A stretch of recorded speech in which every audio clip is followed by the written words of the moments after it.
yaitu ada beberapa najis yang mungkin bagaimana cara mensucikannya. Kebanyakan kita mungkin belum paham. Dan ini harus kita pelajari benar-benar. Kalau darah haid itu kan minimal kan 1 hari 1 malam ya Mbak ya. Tapi biasanya kita itu kan 7 hari, ada 6 hari atau 8 hari. Tetapi dalam masa haid itu sendiri adalah 15 hari maksimal. Kalau lebih dari itu bisa dikatakan darah istihadho. Di mana pada saat darah istihadho kita itu ya harus sholat.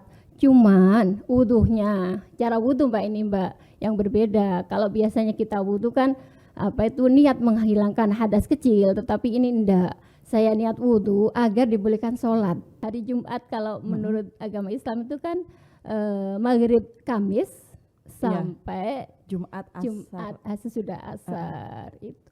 Oke, jeda dari waktu itu ya Bu? Iya, itu sunnahnya. Oke, siap.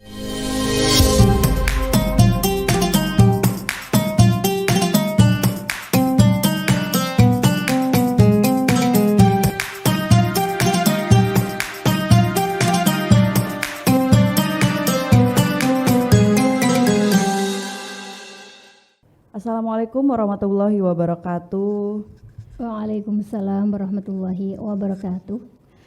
Baik, Tribuners, kembali lagi bersama saya Nurika Anissa dan di sini saya sedang kedatangan tamu yaitu Bu Lili Zulfa, guru SMK YPM 5 Sukodono Sidoarjo. Assalamualaikum Ibu. Waalaikumsalam.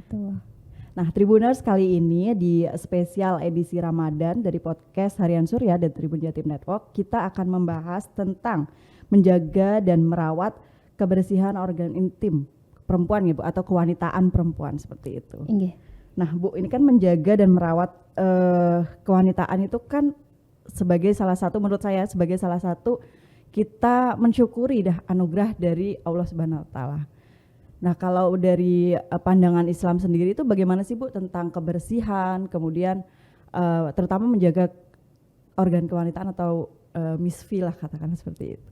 Iya Mbak, gini ya, wanita itu adalah kalau bisa dibilang adalah makhluk Allah yang paling unik ya Bu ya. Makhluk Allah yang paling unik dan spesial menurut saya. Tetapi di balik itu ya spesialnya di mana, terutama yang kita lihat itu pada kita bandingkan dengan laki-laki itu adalah pada organ wanita itu sendiri, di mana pada wanita itu adalah wanita yang melahirkan putri-putrinya kan begitu. Di dalam menjaga kebersihan ini adalah sesuai dengan firman Allah. Bismillahirrahmanirrahim. Innallaha yuhibbul tawwabina wa yuhibbul mutatahhirin. Ini untuk menyesuaikan dalil ini, maka pada wanita, terutama pada organ wanitanya, di mana pada organ tersebut adalah disitulah kita para manusia itu dilahirkan, adalah penting sekali Mbak ya, supaya generasi-generasi yang sehat lahir dari situ. Ini Mbak, terutama pada wanita itu yang sekarang ya mungkin banyak wanita itu yang kurang paham, ya kurang paham. Yaitu apanya itu diantaranya tidak hanya kebersihannya, yaitu ada beberapa najis yang mungkin bagaimana cara mensucikannya. Kebanyakan kita mungkin belum paham. Dan ini harus kita pelajari benar-benar. Gitu. Benar-benar. Nah, karena Bu Lili ini adalah seorang guru, sekaligus ini tidak hanya mengedukasi atau memberikan pemahaman kepada wanita secara umum ya Bu ya, terutama untuk remaja, anak-anak seperti itu. Nah, kalau untuk membersihkan dengan cara menjaga itu, membersihkan tadi seperti apa Bu? Mungkin ada beberapa cara gitu untuk para remaja khususnya yang awal-awal mungkin lagi menstruasi atau mungkin selanjutnya kebersihan yang lain. Iya Mbak, pada wanita itu diantaranya yang mungkin ya bagi kita itu adalah suatu masalah, itu adalah memang secara kodrat wanita itu ada haid, ada nifas, ada wiladah ya, tetapi selain itu juga kadang kita kurang peka, yaitu di mana dari organ wanita itu sendiri sering juga namanya keluar namanya wadi, terus madhi, seperti itu Mbak. Dan ini yang ya apa ya, kita harus lebih paham cara membersihkannya. Dimana kalau kita ketahui kalau darah ya sudah otomatis tiap bulan kita itu apa, wanita mengalami ini adalah suatu najis. Kalau sudah keluar darah kayak gitu ya, ini mensucikannya ya sama, kalau memang sudah suci maka ya dibersihkan. Selanjutnya dengan mandi ya Bu ya, dengan mandi mandi besar itu kayak jinabat. Tetapi yang sering kita itu teledor yaitu ketika kita mengalami yang namanya wadi ataupun madhi. Ini yang kadang apa ya, keluarnya itu enggak terasa dan sebagainya. Ini beda caranya, itu tidak dengan mandi, tetapi dengan cara membersihkannya. Setelah itu apabila sudah bersih, terus kita ingin melakukan sholat, cukup berwudu saja, seperti itu. Oke. Bu, mungkin hal-hal kecil yang misal nih Bu, buang air kecil, tapi percikannya mungkin ada di apa namanya? Celana ya. Iya benar. Nah itu tuh seperti apa Bu? Kan kadang kita tuh nggak kerasa gitu, maksudnya nggak mengerti sedetail itu gitu untuk pembersihannya. Iya. Kita kembali lagi ya, kayak kencing itu ya, kencing itu kan termasuk juga najis ya. Kalau kategori najis itu namanya najis mutawasito, dimana kalau kita membersihkannya itu adalah ya kita basuh sebersih mungkin, terus ya kita siram kayak begitu. Tapi itu tadi kembali lagi ya, hati-hati jangan sampai percikan-percikan itu adalah mengenai baju kita, karena ini nanti kalau sudah baju kita kena najis, maka yang tadinya najisnya pada badan kita aja sekarang ke baju kita juga, dan ini nanti kan tidak sah kalau untuk melakukan sholat gitu. Pak, kalau umumnya ada nggak Bu ini apa kayak misal tata cara tersendiri, misal membasuh berapa air yang dibutuhkan seperti itu untuk menghilangkan najis, termasuk najis kecil pun sekalipun gitu? Enggak sih, kalau berapa cepo atau berapa itu enggak, selama kita najisnya apa itu tuh sudah hilang terus kita basuh ya udah cukup gitu aja. Asal ini ya berarti bersih gitu dan.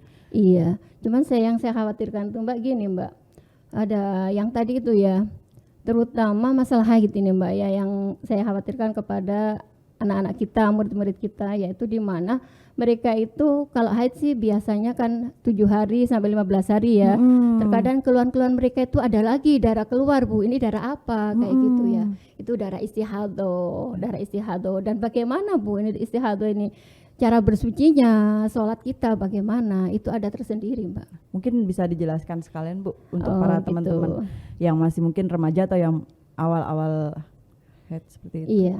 Jadi harus pandai-pandai menghitung ya, atau istilahnya itu tahu kebiasaan haidnya itu kapan gitu ya, misal tanggal ini.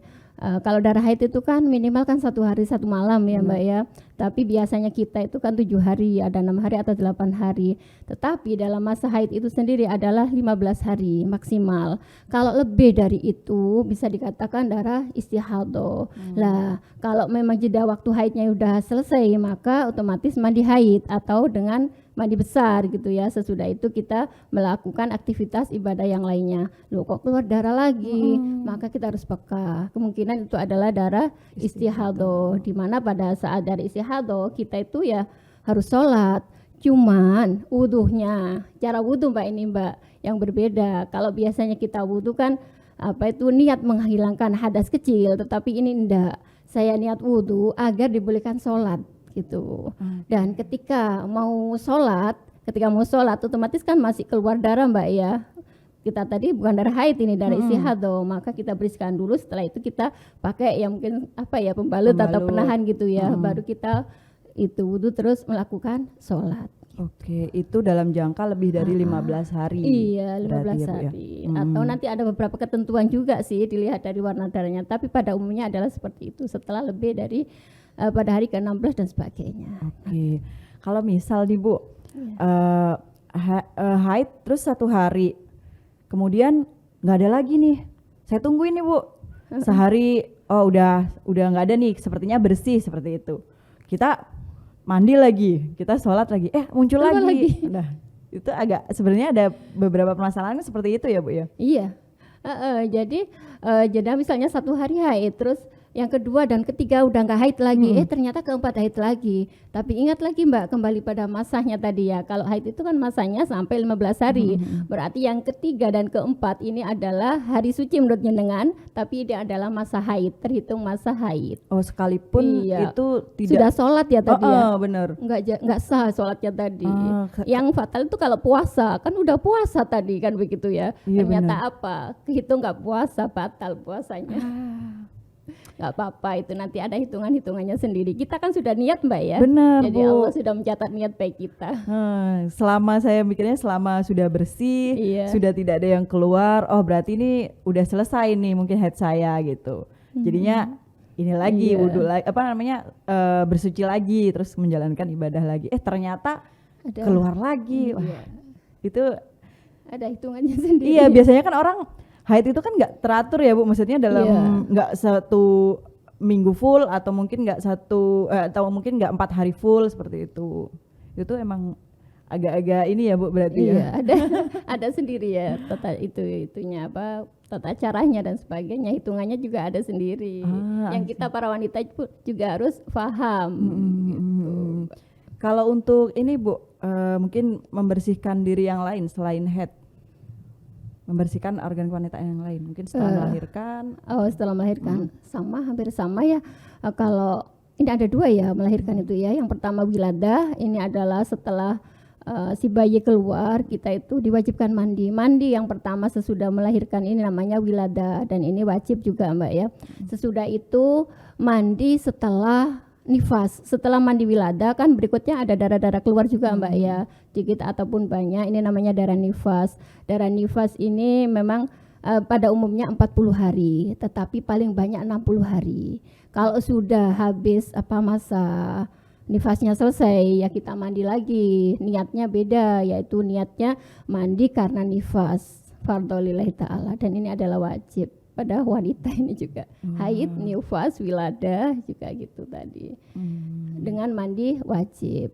Tapi khusus tadi yang untuk yang najis-najis yang namanya wadi karena kecapean atau keputihan kayak gitu, itu enggak harus mandi, cuman dibasuh saja. Setelah itu kita bisa berwudu. Asalkan najisnya enggak sampai pada kita ya. Kita bersihkan najisnya dulu, terus kita bersihkan organ tubuh kita, organ kewanitaan kita. Setelah itu kita berwudu dan untuk melakukan ibadah.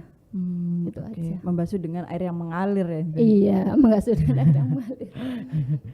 Oke Bu, kalau untuk soal kebersihan misfi yang lain nih Bu, seperti misal mencukur.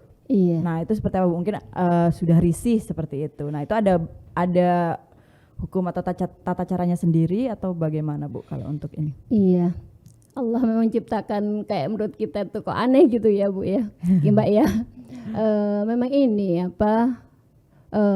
bulu-bulu itu ada itu supaya kan melindungi organ vital kita ya. Tetapi ini dalam merawat kebersihan ini adalah disunahkan kita, kalau laki-laki memang dicukur, kalau perempuan dicabut gitu ya. Tapi intinya adalah bagaimana pokoknya bersih gitu nggih. Bersih sehingga terhindar dari bibit penyakit ya, tidak menjadi sarang kan gitu ya, tidak menjadi sarang penyakit. Maksimalnya paling tidak itu adalah sebelum 40 hari. Sebelum 40 hari. Atau masa jeda 40 hari lah, nggak terlalu lama. Tapi kalau sebelum itu kok dirasa risih dan sebagainya, ya disilahkan. Jangan sampai lebih dari 40 hari kan ini udah terlalu lama gitu. Dan sunahnya lagi ini adalah dilakukan di hari Jumat. Di hari Jumat. Di hari Jumat. Ini mungkin yang harinya ini yang kurang begitu disadari sepertinya. Ini hari Jumat kalau menurut agama Islam itu kan maghrib Kamis sampai Jumat sesudah asar itu. Oke, jeda dari waktu itu ya Bu. Iya, itu sunahnya. Oke, siap. Berarti tidak hanya ini ya Bu ya, berarti tidak hanya secara Islam tapi memang tidak hanya secara kesehatan iya. tapi juga ada dalam syariat-syariat Islam. Oh, siap. Karena mungkin bakteri dan lainnya, terus untuk kesehatan, menjaga kesehatan. Kan banyak juga ya penyakit dari kalau kita nggak jaga kebersihan tuh ya Mbak ya. Iya, benar Bu, benar. Banyak sekali penyakit-penyakitnya. Karena selain unik juga ada risiko sendiri sebenarnya Iya. kalau kita tidak merawat seperti itu ya Bu ya. Makanya agama Islam tuh mengatur secara detail ya, Pak, ya.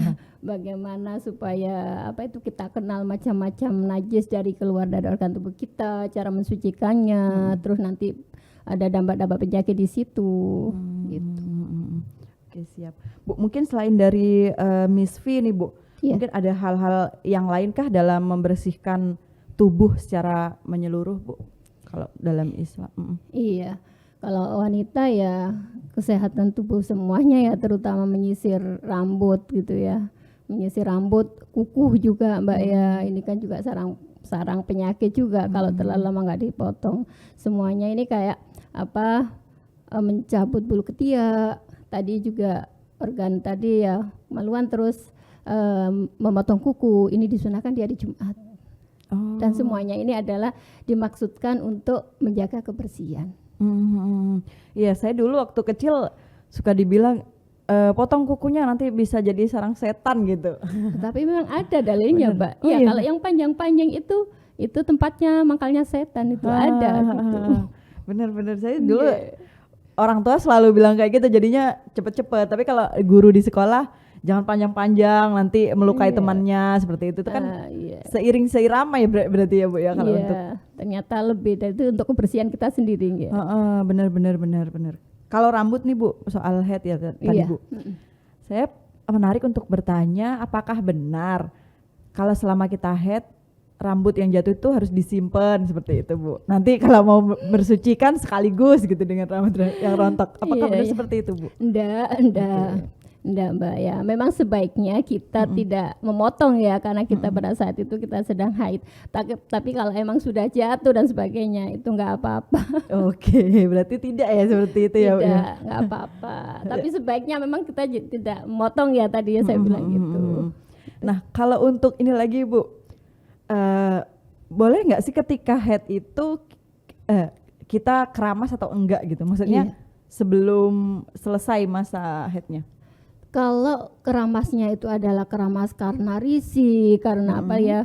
Karena kotor ya nggak apa-apa. Tapi kalau keramasnya karena keramas haid, niatnya haid, yang ini nggak boleh. Wong haidnya belum selesai kok kita niat karena haid.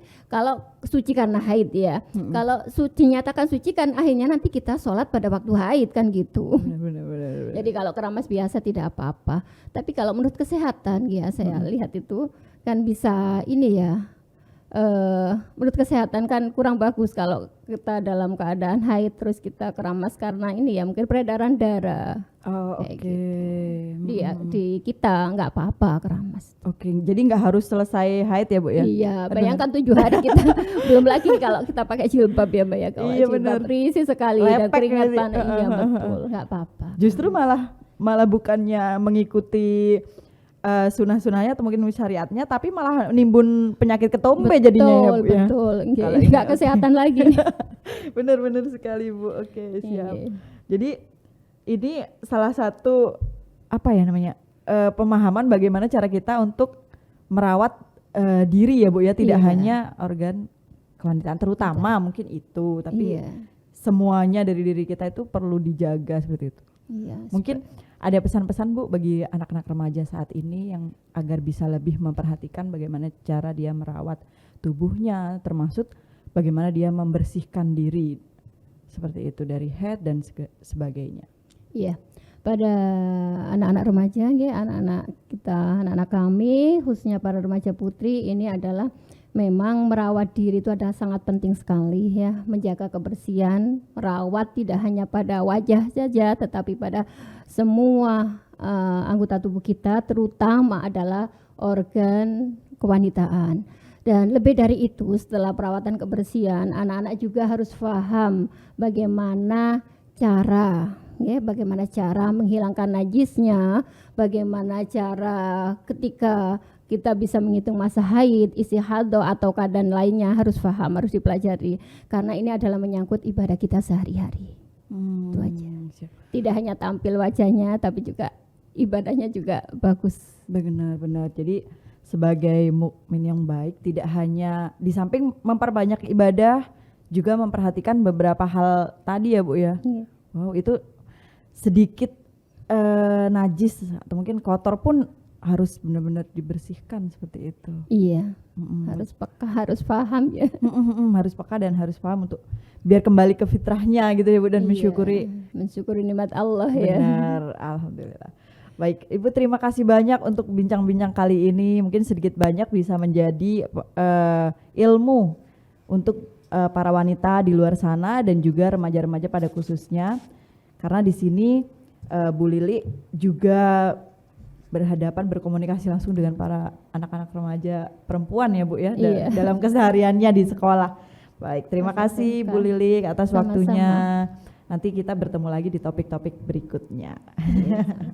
Assalamualaikum warahmatullahi wabarakatuh. Waalaikumsalam warahmatullahi wabarakatuh.